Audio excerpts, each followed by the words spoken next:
Yahoo! Hello, hello, hello mga masters, mga ka-G! Anong balita po sa inyong lahat dyan? Good morning, good morning, good morning dyan sa Pilipinas at sa lahat ng Asian countries. Kung saan ka mang sulok ng ating mundo. Good morning, good noon, good afternoon, good evening, at syempre, good night na po sa lahat ng mga matutulog na dyan. At before kayo matulog, sana ay makapagbanding muna tayo dito sa ating All About G. Welcome again sa ating daily vlogs.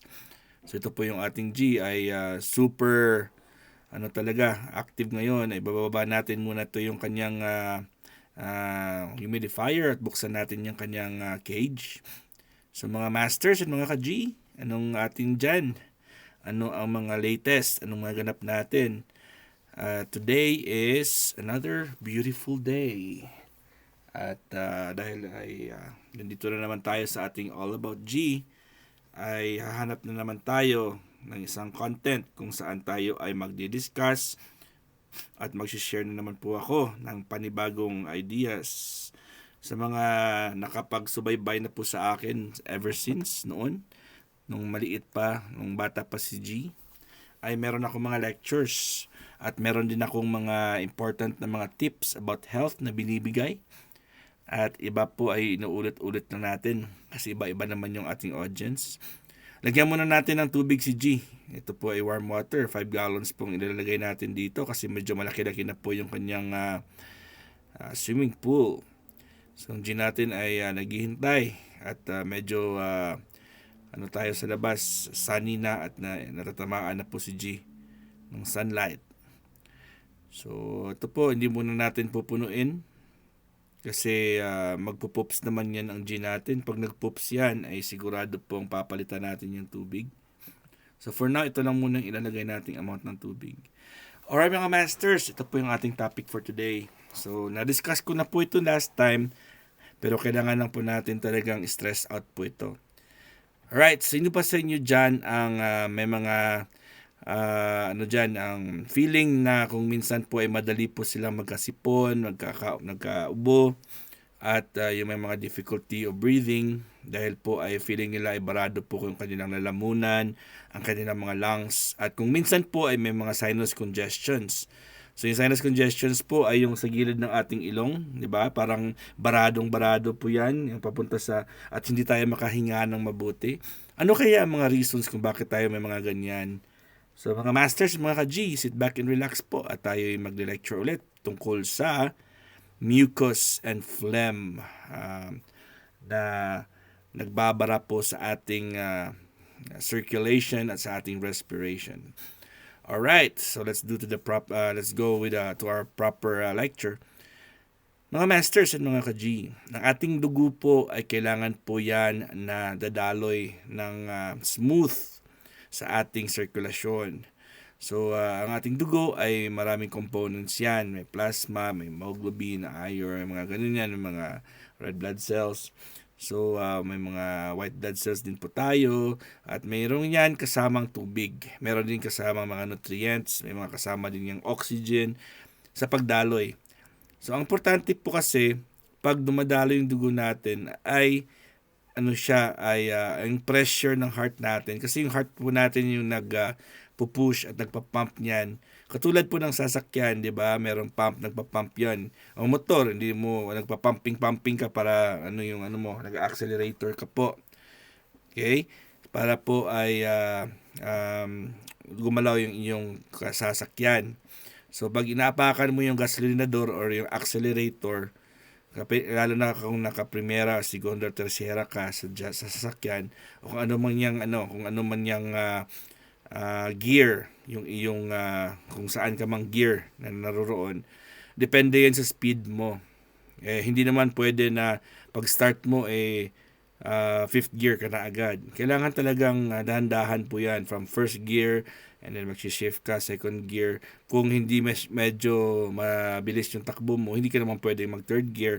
May mga specific na speed. And then hindi naman pwedeng after second gear, kung diretso yung drive mo ay babalik ka sa first gear. May mga may mga steps po yan, may mga proper ways, may mga proper timing po yan. So the same way din sa ating puso. ng ating sirkulasyon. Kasi pag yung ating heart ay palagi po siyang nag-exert ng effort para po ay bumoba ng dugo dahil po number 1 ay barado po ang iyong sirkulasyon. Barado po yung ating ugat at ating mga veins and arteries. Number 2, mabigat po yung or thick, makapal po yung dugo or less ang kanyang fluids. Kaya po ay barado po siya, hindi siya makadaling dumaloy sa loob ng ating mga ugatan, kaugat-ugatan natin. Ano pa po, pag meron po siyang mga ibang kasama ng ating dugo, ating sirkulasyon, katulad ng sugar, katulad ng mga fatty deposits, mga fats or oil or cholesterol, at marami pang ibang mga or acid. Kasi ang ating dugo po ay may capacity po yan mag-absorb kung ano po yung absorb ng kung anong pagkain natin. So kung hindi lang po pagkain kundi ating sitwasyon. So halimbawa po tayo ay nasi-stress out, syempre mas madali po tayong magiging yung stress hormones po natin ay tumataas po yan, or also known as cortisol, which once mag-increase po yan ay tumataas pong stress level natin. Pag tumataas po yung stress level natin, ay nag-create po tayo ng acids. Yung tiyan po natin, as if you notice, pag stress out ka po, ano pang pinakauna ang sumasakit? O ano bang pinakaunang part ng ang katawan mo po ang na-feel mo na affected?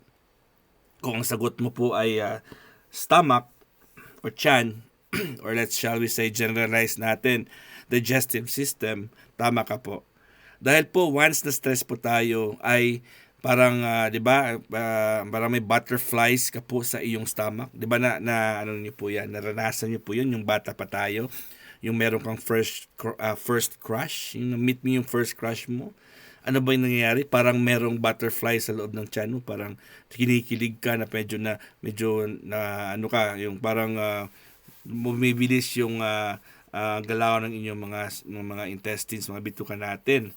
At kung minsan po ay dahil po stress po tayo, halimbawa may i-recite ka na poem or something sa harap ng inyong klase, the night before that, kung minsan po ay nagkakaroon ka po ng diarrhea, or nagkakaroon ka po ng nagsusuka ka po, parang acidic ka talaga, parang may lalabas na parang nalalamig ka.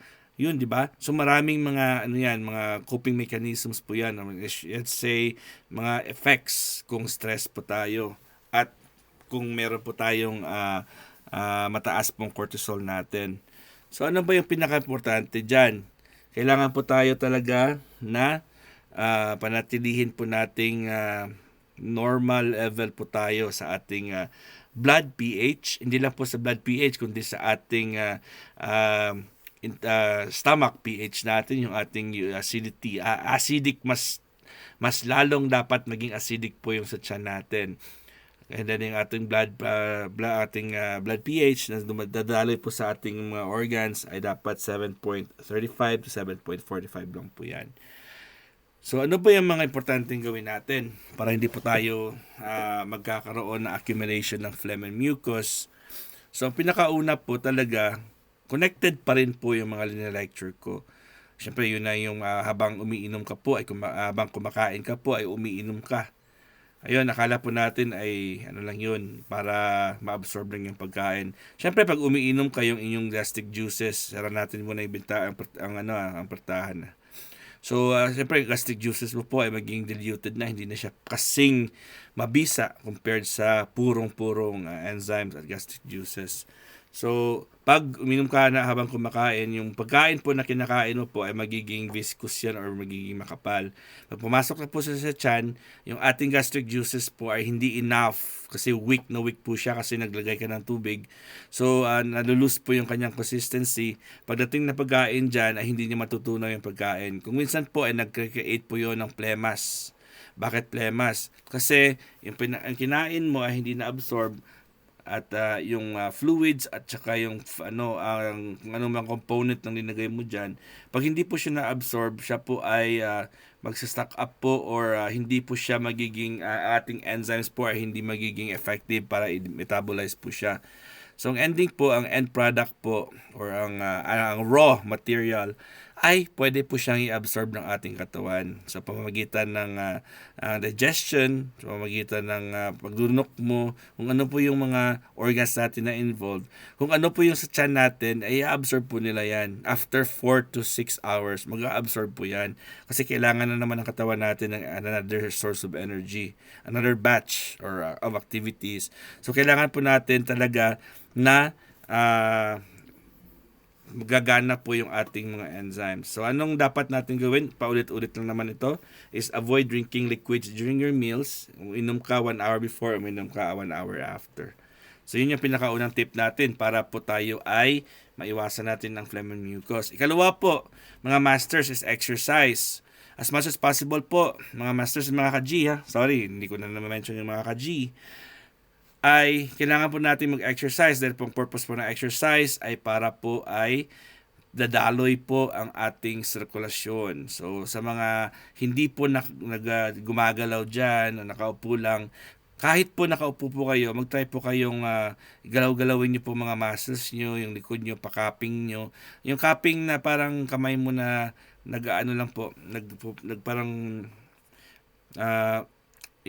parang i-tap mo yung i-cup or i-tap mo yung sa likod ng pasyente, yung inyong loved one, yung lung area, kailangan dandahan lang para po ay hindi po magstay at magstagnant po ang plema sa ating baga. And then of course, always try to drink warm or hot beverages. Kasi po pag cold yung iniinom mo palagi, hindi mo na mamalayan may kinain ka na palang oily foods. Pag kumain ka ng oily plus ang malamig na temperature sa loob ng ating bituka or sa loob ng ating tiyan, ay lalo pong kukorta po or titigas po yung ating solid. Yung matitigas po yung mga fatty na kinain, mga fats at yung mga oily. Siyempre, di ba? Sino ba yung nakaranas dito? Nagluto po kayo and then yung oil or mantika na ginamit mo, ilinagay mo sa rep, or kung dito ka sa US or dito ka sa ibang bansa, ilalagay mo lang yan sa labas itungtong mo lang yan po sa mesa mo. The next day po ay sebong-sebo na yan. Kasi malamig po dito. So, ganun din mangyayari sa inyo, sa atin. Pag umiinom kayo at kumakain po kayo ng oily or greasy foods or mga white flour bread, ang mangyayari po dyan ay pag uminom po tayo ng malamig, sila po ay titigas. Dahil po ang purpose po ng cold is to preserve and to harden up or to constrict. Pag sinabi natin constrict, ay kikipot po yan. So yun mga masters, yun po mga ating gusto ko po talagang i-convey at i-share sa inyo na avoid drinking cold or iced beverages. Kung gusto mo talaga ng cold or iced beverages or cold like ice cream or hollow or ano man dyan, or kahit anong malamig pa dyan, ice candy man yan.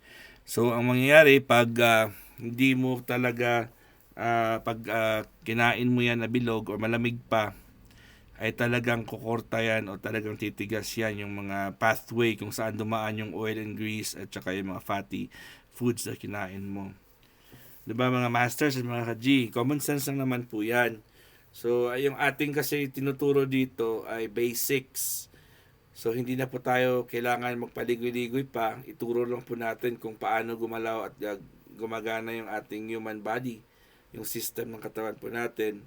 Kaysa sa yun ang gagawin nila ng parang hindi natin alam. Akala po natin ay sumusunod po tayo sa tamang mga advices, pero kung hindi mo talaga alam yung basic, hindi mo talaga mapa-perfect po yan. So nandito lang po ako, si Master Worm, at kung ano po yung kaya kong ibigay ng mga techniques ay ibibigay po natin yan. Katulad dito si G natin ay warm water po yan para mas stimulate din po yung digestive system niya kasi malamig sa labas. Pero pag linagay po natin sa tubig ay mas gaganda yung circulation niya.